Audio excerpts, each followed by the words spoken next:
All right. Hello, everybody. We're out here at the Melanin Minds Mental Health and Art Road Trip 2022. First stop, LA, downtown LA to be specific. And we're doing artist talkbacks, mainly because as artists, what we do is we like bust, get these pieces out, put all our emotions in the port, and somebody's like, oh, it's a tree. And it's like, it is not a tree. It is the mother, the root, all those Yeah. things. So as you know, y'all, Melanin Minds is all about providing holistic access to mental health. And so that includes everything from your mindset shift to relationships to nutrition and everything in between, the aligning, the things that make you align. And Mel and I'm the co-founder, Legina Ray, and my co-founder Mel and I had this conversation about like how we can bring other things into this conversation around mental health, right? Yes. Because even COVID plays into our mental health right now. Yes. It messed with us. We were inside. Brianna gets murdered. George gets murdered when inside. And so a lot of our art is really centered and focused around mental health. I'm an artist myself. I'm a visual artist. We're at this art show together, Yes. doing our thing. And we just really wanted to bring artists into this conversation so that they could tell their stories of how they use art for their mental health, for their therapy, to put something on canvas or on a wall that they normally wouldn't put into words. Mhm. So I want to welcome you in. Thank you. I want you to tell people who you are, hey guys, and what you're doing as far as in your art journey. Yes. So my name is Denise Koch.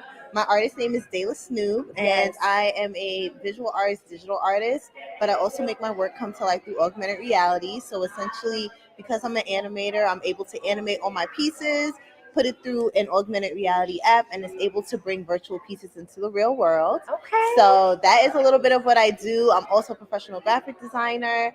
So I run my own creative agency called Snoop Designs. We're running this since 2011. Okay, congratulations. Thank you. Because Thank that's you. a decade plus. A decade So we stop plus. and say congratulations. Thank you so much. Thank you.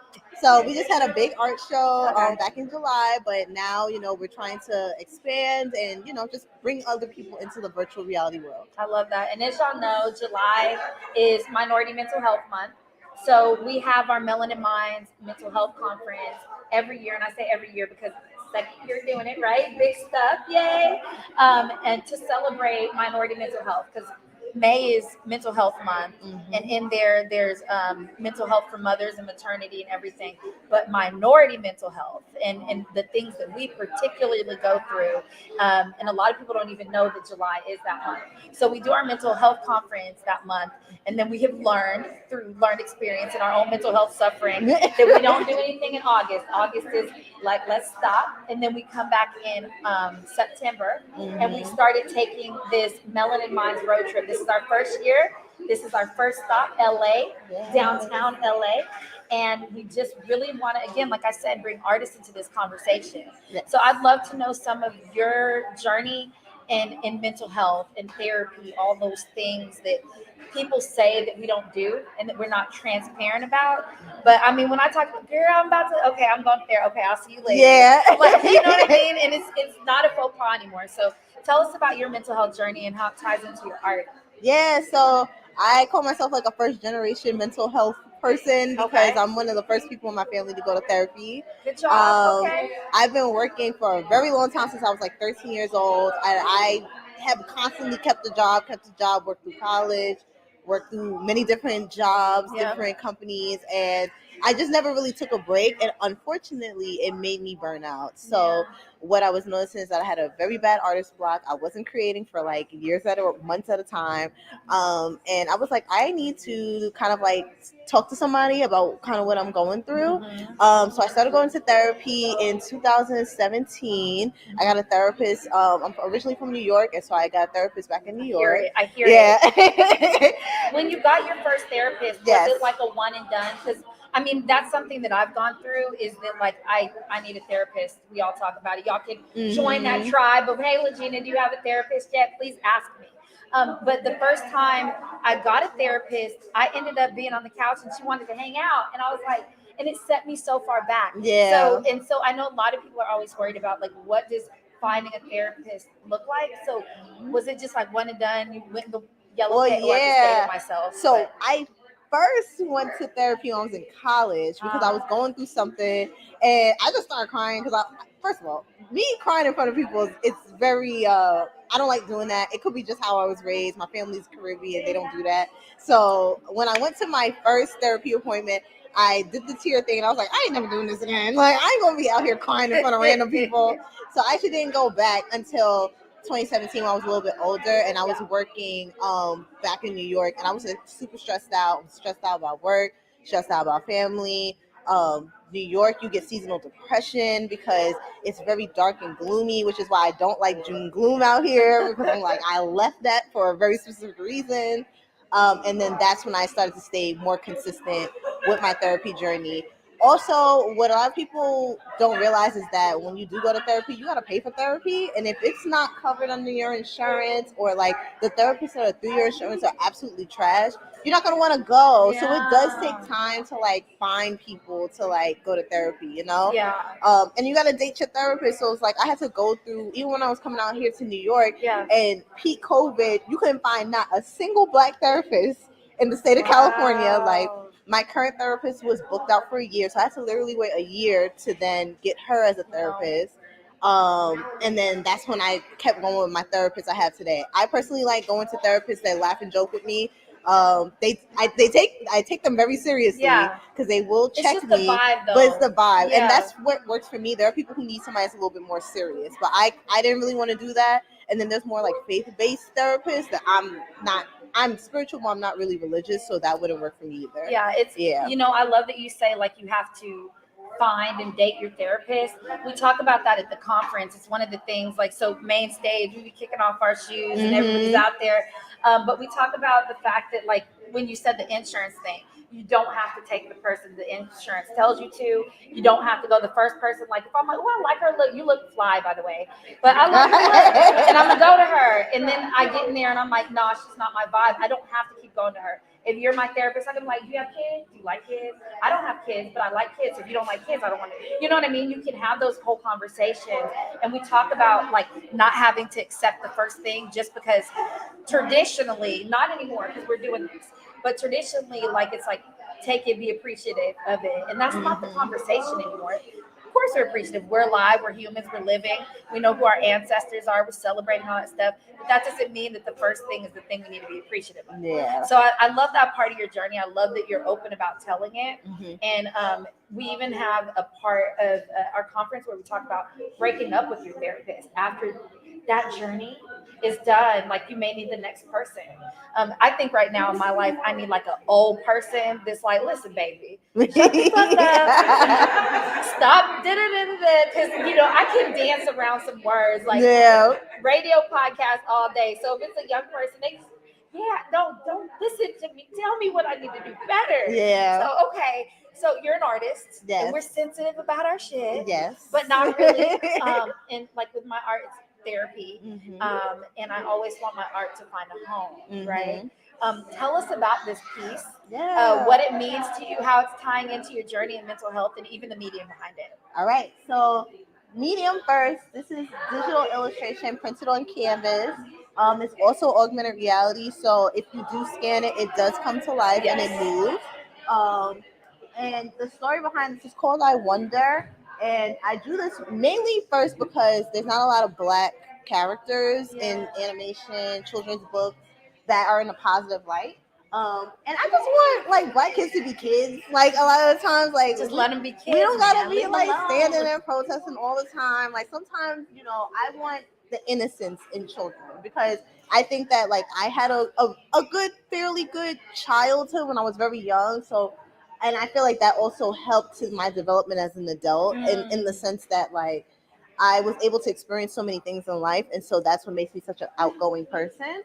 So I want my characters to have like a little bit of like wonder in their eyes. I want them to be like searching for something new. She's smiling because like we need to see some teeth. And yeah, she's in this forest, or yeah, it's like a forest. I was gonna say garden, but it ain't a garden. And she's like looking up, kind of like wondering like what's the next step, what's the next journey. And yeah, that's kind of like why I created this piece, just to kind of show that like you can keep wondering, you can keep seeing what's out there, and step into a beautiful new light. I love that. Yeah. So when you're creating, because I'll say Mhm. creating because that's not painting, you actually printed that onto canvas and you do Mhm. digital art more Mhm. so. So when you're creating, what goes through your brain? And I ask that from the standpoint of, like I told you, my art is my therapy. So literally sometimes it's just like a feeling or a thought, or I'm like, I'm really happy right now. And then Mhm. I look at it, I'm like, this is really cheesy, but this is what I was feeling in the moment. And then I've even had people like look at my piece and then start crying. And I was Mhm. crying when I was doing the piece. Mhm. So when you're creating, what's going on in your brain? Yeah, so it sucks that, well, it doesn't suck, but I'm half graphic designer, half artist. Okay. So when I'm doing the graphic designer brain, I'm doing it for money, which is it's good, but capitalism, No cap. yeah, it can ruin your creative process. So there is that part that's like, all right, we got to sell this. Then on the creative side, when it's strictly art and creative, which is this, what goes through my mind is just kind of like, I wanted to create something like cute. I wanted to create something that's like fun, lighthearted. Yep. I don't like my pieces to be too heavy, because when they're too heavy, I'd stop creating. To me, it's like, it's not where I want to be. And Yep. a lot of my pieces are like futurism, escapism. So like, it's like places that you want to go or things you want to see, not really what you try to shy away from. So usually when I'm like in this space, in this creative space, is that I just want to create kind of like a wondrous world or just something like fun. So that's usually what I'm thinking when I'm creating. Fun stuff. Mhm. What are the white dots? So these are like fireflies. Like, if you guys ever have been, Okay. I don't know if fireflies are out here in LA, but I definitely know back. I had fireflies when I was younger. Aren't they But like some, lightning bugs? The yeah, light bugs lightning and bugs. stuff? Yeah, Yeah. I call them lightning bugs. Some people call them fireflies. Some people call Yeah. them love bugs, depending on where you come from. Girls But all over the place. The ones you catch and put in the, the one you jar, put they're in the magic. jar, They're yeah. magic. Yes. Yeah, but there was a point in time that there were no lightning bugs Did in you New notice York. that too? Yeah, when I was in New York, because we used to get them every single summer when I was growing up. Okay. And then there was a period of time that there was none outside. Yeah. So more recently, I started seeing them coming back out. I don't know if it's due to global warming, but So yeah, I put those in there, just kind of like a starry night kind of feel, but it's like not in the actual sky from the trees. I love Yeah. that. That's wild that you say that, because Mhm. I thought they had like been extinct. Yeah, Because I hadn't seen them in a long time. they When I just lived in disappeared. Alabama, when I was a kid, Mhm. we used to run around the backyard and find them.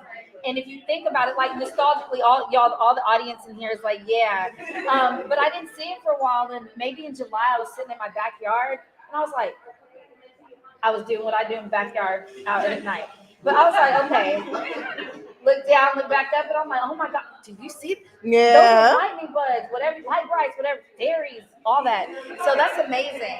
So this is augmented reality. You can scan the QR code over there when you go over there, and I'm assuming you have a website. Yes. So we love to amplify. This is a mental health journey, because you could go on a whole ride with augmented reality. We won't even go there. So you all the way. You're Melanin Minds artist now. So thank you. We appreciate Thank you guys for inviting being me. for being one of the first artists of our road trip. We appreciate it. Tell everybody where they can find you. Y'all pull out your phones. Yes. So if you guys, spell it out, my friends, please. they're like, girl, we got your phone number. If you guys want to follow me, my Instagram is Dela Soup Graphics. So that's DELA. S is in Sam, N is in Nancy, P is in Paul, .grfx. My website is dalasoup.com, so the beginning of that. And I'm on everything. I'm on TikTok, Twitter, Insta, the Twitter, Facebook. the I'm on things. everything. But if you're interested, I do commission pieces. I also sell prints. So I do have over here some of my prints. I have stickers. I actually created a toy. It's my first toy I ever created in 3D. And I did a 3D printing of it.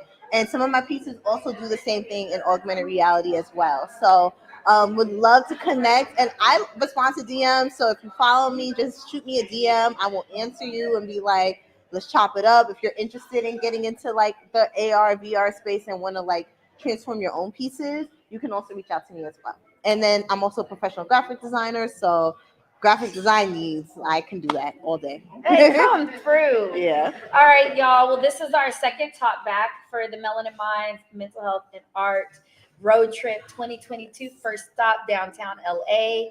And keep shopping around, keep interacting, connect, make real connections, talk to people, and enjoy the rest of the day. We'll be back with another Artist Talk back in a little while. Thank All you. right, peace, y'all.